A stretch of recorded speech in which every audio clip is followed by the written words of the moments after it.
Keď sa pridávate k programu, ktorý je nadizajnovaný, napríklad ako Femina Fusion, alebo je to online platforma, ktorá takisto aj spája ženy, aby vedeli zdieľať, tak tam máte hneď niekoľko strašne dôležitých elementov.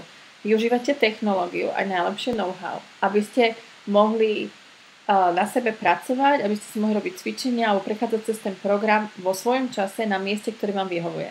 Takže keď ste doma, napríklad v nejakej malej dedinke alebo na úplne druhom konci sveta, vy si môžete povedať, kedy si tie veci budete robiť. No znamená, nemusíte byť fyzicky v nejakom mieste, v nejakom určitom čase, v nejakej triede.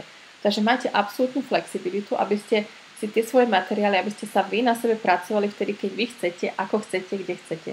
Ale na druhej strane prechádzate cez program s ostatnými ženami a prichádza tam úžasným synergiám, ktorý je transfer.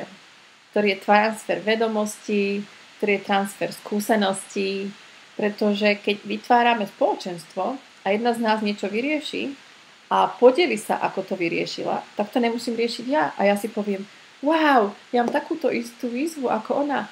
Veď to, čo ona musí riešiť, riešim aj ja a ona už urobila to takto a taký má z toho výsledok. Tak to urobím aj ja. A nemusím sa snažiť sama si to uvedomiť. To znamená, nemáte 100 žien, ktorá každá rieši to isté a necháva si riešenia pre to isté. Ale máte 100 žien, ktoré prechádzajú cez ten proces dokopy a spolu zdieľajú. A tým, ako zdieľajú, jedna druhú oslobodzujú. Ľudia nie sú zvyknutí zdieľať. Ľudia si myslia, že keď zdieľajú napríklad svoje výzvy alebo zdieľajú, s čím sa trápia, sa sťažujú. Zase nie sú zvyknutí zdieľaním dobré veci, lebo sa chvastajú alebo sa vychvalujú. Takže v podstate nie sme naučení vôbec zdieľať. A ľudia si neuvedomujú tú silu toho zdieľania. Tá sila toho zdieľania je, že ja sa podelím o tom, ako som sa s niečím vyrovnala alebo ako som niečo pretransformovala a posunula na vyššiu úroveň. A tá tretia žena môže zobrať to, čo robila tá druhá, ktorá už je postavená na tej prvej a posunie to ďalej. A čo sa deje? Ženy prechádzajú cez špirálu a jedna druhú ťahajú hore. Tým pádom si predstavte, ako sa uvoľňuje obrovské množstvo energie, ktorá je voľná, ktorá sa posúva, aby sa všetky posúvali vyššie. A to je synergia.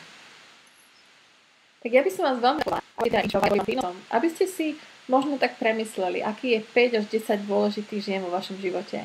Komu vy cítite, že tieto videá môžu byť prínosom a pošlite im ich. A potom si dajte telefonát alebo sa stretnite a pozdieľajte, čo sa otvorilo im, čo urobili oni na základe týchto videí, ako sa môžete posunúť vy a oni dokopy a možno uvidíte tam niečo, čo môžete začať robiť spolu, čo ste predtým nevideli. Takže urobte tú akciu, rozpošlite im to, lebo tým im aj vyjadrite, že im na vás záleží a sú pre vás dôležité.